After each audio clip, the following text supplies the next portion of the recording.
Penasaran tuh dalam arti nih, ciumannya enaknya ya gitu. Bentar, dari badan bagus sama ciuman tuh nggak nyambung loh. Kan mulut kan termasuk badan, tubuh, anggota badan. Drama antara Erika Carlina dan DJ Panda yang awalnya memancing simpati publik kini justru berbalik arah. Meski DJ Panda telah meminta maaf dan mengakui kesalahannya, Erika tetap melaporkan DJ Panda ke Polda Metro Jaya atas dugaan pengancaman. Namun, publik mulai mempertanyakan motif laporan tersebut. Banyak yang menilai bahwa hubungan mereka awalnya terjalin karena suka sama suka, sehingga muncul anggapan bahwa laporan tersebut tidak sepenuhnya mencerminkan posisi korban. Situasi ini membuat netizen yang budiman menggali kembali jejak digital Erika Carlina saat tampil di berbagai podcast, termasuk obrolannya yang cukup mengejutkan bersama Deddy Corbuzier. Dalam video yang kembali viral itu, Erika belak-belakan mengakui bahwa dirinya mudah bosan terhadap pria. Ia bahkan mengaku sering menilai pria hanya dari tampilan fisik, dan mengandaikan Deddy Corbuzier sebagai contoh ketertarikan awalnya. Ketika Deddy Corbuzier menanyakan kaitan antara badan dan ciuman, Erika menjawab dengan lugas. Rasa penasaran itu menurut Erika biasanya berlanjut dengan aktivitas seperti minum bareng, makan malam hingga ngobrol santai di rumah sambil main Uno. Bahkan Erika menyebut bahwa ia bisa saja keesokan harinya ingin main Uno dengan orang lain. Pengakuan yang terkesan ringan itu justru menuai reaksi keras dari netizen yang budiman yang mulai mempertanyakan konsistensi sikap Erika dalam konflik yang sedang berjalan. Awal pertemuan itu kayak, aduh kayaknya ini menarik deh, ganteng, tinggi, badannya bagus gitu. Penasaran nih aku. Penasaran tuh dalam arti nih, ciumannya enaknya ya gitu. Bentar, dari badan bagus sama ciuman tuh nggak nyambung loh. Kan mulut kan termasuk badan, tubuh, anggota badan. Oh ya, oke. Berarti dari semuanya ya. Semuanya dari badan. Seluruh badan ya. Seluruh badan aku penasaran. Yang terlihat ya. Iya, terlihat. Penasaran jadinya. Terus ya mungkin minum bareng, dinner segala macam. Berlanjut misalnya ke rumah ngobrol, main Uno kayak Mas Deddy bilang tadi. Betul, ya kan? Betul. Ternyata main Unonya enak, menyenangkan, dan dia menang gitu. Dia menang. Setelah main Uno bosen, besoknya nggak mau main Uno gitu. Bisa gitu? Bisa. Karena kan tadi lu bilang main Unonya enak, menyenangkan. Nah itulah aku maksudnya, hari ini udah main Uno, besok nggak pengen main Uno sama dia, pengen main Uno sama yang lain, mungkin sama teman-teman cewek. Enggak sih saya. Ya. Jadi bisa seperti itu. Iya bisa. Kumpul-kumpul doang. Artinya lu ilfeel? Enggak ilfeel sih Mas, lebih yang kayak aku bisa ngebedain gitu mana yang buat emang relationship sama enggak. Karena aku bisa bukan ngeliat orang, maksudnya aku bisa ngebaca nih karakter orang yang bisa diseriusin sama enggak gitu loh. Tapi ciumannya dapat ya? Dapat. Tapi nggak dilanjutkan. Biasanya aku emang udah tahu dia bisa berhenti di ciuman. Bisa aja. Ya tergantung malam itulah, seperti tergantung kartunya. Iya. Masih banyak. Betul. Iya. Karena Uno ya. Kalau jenggal nggak mungkin kalau udah jatuh semua biar gitu kan. Mau ngelanjutin apa? Iya benar. Masa nyusun lagi? Ulang lagi dari awal. Capek. Ya. Kalau Uno kan masih bisa. Banyak kartunya. Jadi basicnya ilfeel dong. Bisa dibilang ilfeel, tapi bukan ilfeel secara keseluruhan. Emang dari niatnya emang udah nggak mau lanjutin untuk relationship aja. Karena tadi udah tahu karakternya. Karena lu tahu karakternya dan lu nggak suka karakternya. Beda loh, maksudnya kalau kita lagi kayak, oh ya udahlah kita mau main Uno aja, kan kalau main Uno doang kan nggak perlu tahu karakternya. Betul. Ya udah main aja. Ini kita bicara main Uno kan? Iya, main Uno dong. Nah, gimana nih menurut netizen yang terhormat? Silahkan berkomentar ya.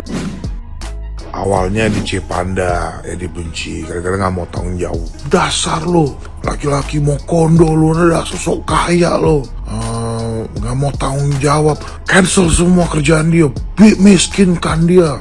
Miskin kan, udah dimiskinin nih, udah di cancel semua. Terus tiba-tiba ombak berbalik nih. Kalau dipikir-pikir, si Erika ini kan liar ya, sukanya party ya, kelakuannya udah suka-suka bungkus cowok ya, udah kayak cewek bispak dia nih ya. Wah pantas nih dia nih, berzina kok kita belain. Ngapain itu? Oh anak hasil zina tuh. Ngapain kita urusin dia, belain dia? Dasar nih penzina nih. Mau dibawa kemana nih? Moral bangsa kita nih. Udah benci juga dia, boykot juga dia. Kenapa kita suka banget ya ngebenci orang ya? Kayak itu yang kita lakuin nih, gue ngeliatnya kayak sama kayak ngegebukin maling, tau gak? Harus sampai mati gitu, kalau nggak berhenti gitu. Gue ngebayang kalau ada negara atau dunia gitu yang isinya orang baik semua gitu, fokusnya apa yang negara itu lagi lakuin ya masyarakatnya. Mungkin kayak ya udah yang terjadi aja, yang penting sekarang fokusnya nih ada anak nih, ada janin nih di dalam rahim lo nih. Orang kalau lagi hamil, anaknya tuh udah sadar, dia udah ngerasain kalau ibunya stres, ibunya banyak masalah, dia tuh tubuhnya juga nggak bener gitu. Jadi ya udah terjadi sekarang, kedepannya mau gimana anak ini kita didiknya, kita support lah, kita besarkan gitu, karena ini anak manusia ini, meskipun orang bilang hasil zina tuh di luar nikah tuh nggak kudus tuh, coba ini manusia cuy. Kenapa orang Indo tuh, apa satu dunia kayak gini ya? Isinya orang jahat semua ya, jahat gitu loh. Makanya ya masih di sini aja dunia ini, masih miskin, masih bobrok, tau nggak? Isinya kebencian semua, gila ya. Kalau seseorang nggak bisa dinasehatin dengan kata-kata, maka seseorang akan dinasehati oleh peristiwa. Pasti pernah dengar kalimat ini kan? Nah, ini tuh pasti kejadian banget sama Mbak R, ya kan, Mbak Erika Carlina. Pasti dia pernah dinasehatin oleh circle-nya, oleh keluarganya, oleh orang-orang terdekatnya. Terus salpok sama komenan ini, yang ngebela cowok salah, yang ngebela cewek sangat salah. Sebenarnya sih bukan jatuhnya ngebela ya, soalnya di sini tuh nggak ada pelaku atau korban, dua-duanya sama-sama pelaku. Tapi jatuhnya kayak kasihan gitu loh. Ya, kita udah tahu konsekuensi apa yang akan dia dapat kalau dia ngelakukan tinggal bareng lah, pacaran yang terlalu bebas lah, hubungan di luar nikah lah. Ya konsekuensinya itu dia hamil. Ya kalaupun cowoknya mau tanggung jawab ya syukur ya, tapi kalau cowoknya kabur gimana? Jatuhnya kita bukan ngebela tapi kasihan. Ibaratnya gini loh, kita udah ngingetin orang untuk nggak lewat suatu jalan ya, karena jalanan itu jelek, rusak, dan bisa membahayakan dia. Terus dia ngeyel, dia tetap lewat jalan itu dan dia celaka, ya dia terluka. Kita bilang, nah kan udah dibilangin tetap ngeyel, kita tetap kasihan, kita tetap peduli, ya kan? Kita tahu ya, kita tidak menormalisasi yang namanya pergaulan bebas, hamil di luar nikah, enggak. Kita peduli ya, apalagi di podcastnya Om Deddy, dia pernah bilang dia sanggup ngebesarin, ngelahirin anaknya tanpa figur seorang cowok atau figur seorang ayah untuk anak. Tapi ujung-ujungnya dia nangis kan, dia kena mental, nggak mungkin cuman gara-gara ancaman ya. Sebagai seorang wanita pasti dia membutuhkan sosok seorang laki-laki. Apalagi dia sedang hamil, bayangin sesensitif apa cewek lagi hamil. Intinya kita kasihan ya, kasihan dalam arti kita tahu orang-orang di sekitar kita pernah merasakan apa yang dirasakan, apalagi cewek-cewek yang pernah ngeyel dikasih tahu sama orang tuanya, orang sekitarnya untuk nggak living together, pergaulan bebas, hubungan sebelum nikah ya sampai hamil ya kan kalian jatuhnya tuh kasihan, bukan ngebela. Paham gak sih? Kalian udah lihat podcastnya DJ Panda belum sama si Densu? Ini anak tuh polos banget ya, menurut aku. Dia tuh kalau ngomong tuh jujur ya, cuman memang dia arogan ya, namanya anak muda. Terus juga pergaulan DJ ya seperti itu. Terus juga dia salah circle gitu menurut aku ya.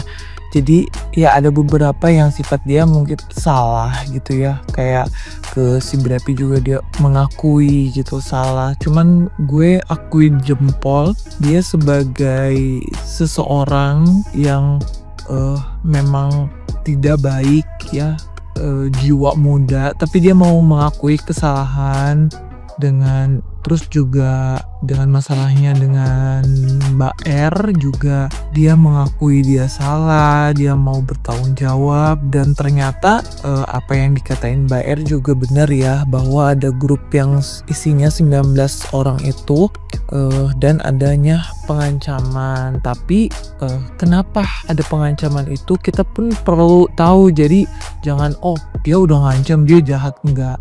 Tapi kalau aku lihat sih dari kenapa dia melakukan itu, dia ada unsur sakit hati. Ibarat kata laki-laki itu harga dirinya ya, Mbak R itu yang suka di awal, yang memberikan hati, sehingga si DJ Panda ini punya keberanian lah ya untuk ngedeketin si Mbak R. Ketika sudah bisa deket, terus ternyata hamil juga, terus Mbak R juga ya dibilang nggak minta pertanggungjawaban, tapi kan ngasih tahu ya, sehingga si DJ Pandainya ini beritahu ke orang tuanya juga, terus datang dan mau bertanggung jawab. Seiring berjalannya waktu ternyata ada ketidakcocokan, mungkin hormonal ibu hamil juga, terus juga ego juga ya, masing-masing punya ego nih. Terus juga ada kata-kata yang Mbak R ingat ya, Mbak R kan artis, maksudnya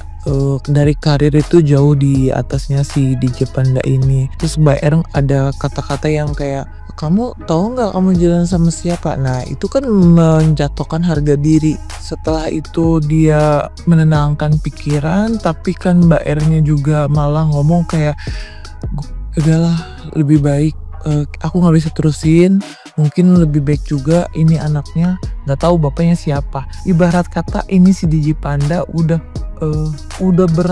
berharap lah ya, yang tadinya nggak terlalu berharap juga, tapi tiba-tiba kan Mbak R hadir dalam hidupnya adalah perasaan cinta, apalagi ketika udah punya anak dan udah direncanakan mau menikah ya kan, pasti timbullah perasaan cinta. Nah tadinya kayaknya ini si DJ Panda ini mau memanas-manasin, mau cemburu-cemburuin ya kan, mau cemburu-cemburuin, cuman Mbak R kan diem aja, terus juga enggak nanya juga gitu. Jadi seolah-olah kayak Mbak R juga udah move on gitu. Terus tiba-tiba Mbak R sama si Brapi juga, itulah yang men-trigger itu si DJ Panda ini membuat membocorkan lah ya, membocorkan data atau rahasia si Mbak R itu hamil. Dan itu juga circle-nya yang tidak baik. Kan kalau circle-nya yang baik ya pasti harusnya menasehati ya. Ya itulah mungkin pergaulan, circle, dan juga kayak ego anak muda kayak gitu. Menurut yang dapat aing ya.